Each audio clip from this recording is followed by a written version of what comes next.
গাজীপুরে চালু হলো বহুল প্রতীক্ষিত কমিউটার ট্রেন সার্ভিস। একই সঙ্গে উদ্বোধন করা হয়েছে বিআরটি প্রকল্পে বিআরটিসি বাস সার্ভিস।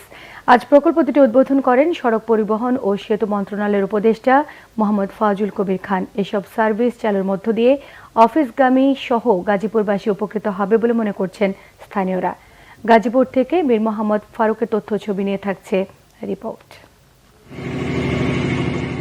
যাত্রীদের চাহিদার প্রেক্ষিতে এখন থেকে ঢাকা জয়দেবপুর ঢাকা রুটে 2 জোড়া কমিউটার ট্রেন চালানোর সিদ্ধান্ত নিয়েছে বাংলাদেশ রেলওয়ে।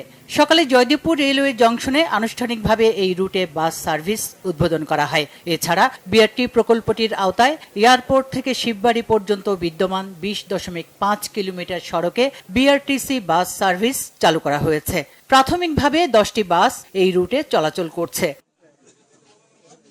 সড়ক ও রেলপথে এই দুটি সেবা কার্যক্রম শুরু হওয়ায় গাজীপুর থেকে ঢাকায় এসে সহজেই অফিস করা যাবে। এজন্য উচ্ছ্বাস প্রকাশ করেন যাত্রী ও স্থানীয়রা। ডেইলি অনেক যাত্রীরা ঢাকা আপ ডাউন করে, এরা অফিস আদালত করে, তাদের জন্য এটা সুবিধা হবে এবং তাদের যে একটা ছিল দাবি দেওয়া ছিল সেটা সফল হবে। দুইটা সুবিধা হয়েছে, একটা মনে টাকা অর্থ বাঁচবে, আর একটা হলো সময়। এখানে বাসে বিভিন্ন সময় আমাদের যানজটে আটকে পড়ে থাকতে হয়। ট্রেনে গেলে মনে করেন জ্যামটা থাকে না, সঠিক টাইমে আমরা পৌঁছাতে পারবো। বিআরটি প্রকল্প সম্পূর্ণ বাস্তবায়ন না করেই সাধারণ মানুষের গণপরিবহন সেবা সহজলভ্য করতে বিআরটিসি এসি বাস সার্ভিস উদ্বোধন করা হয়েছে জানিয়ে যোগাযোগ উপদেষ্টা বলেন, গাজীপুরবাসীর যাতায়াতের সুবিধার্থে বিআরটিসি বাস ও কমিউটার ট্রেন সার্ভিস চালু করা হয়েছে।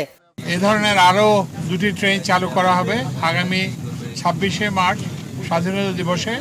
নরসিংদী থেকে ঢাকা, ঢাকা থেকে নরসিংদী ও নারায়ণগঞ্জ থেকে ঢাকা এবং ঢাকা থেকে নারায়ণগঞ্জ।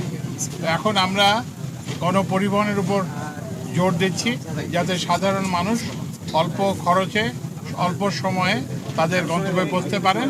জুনের মধ্যে প্রকল্পের কাজ শেষ হবে আশা করে তিনি বিআরটি প্রকল্পের কর্মকর্তাদের দ্রুত কাজ শেষ করার তাগিদ দেন। Bangla vision news desk.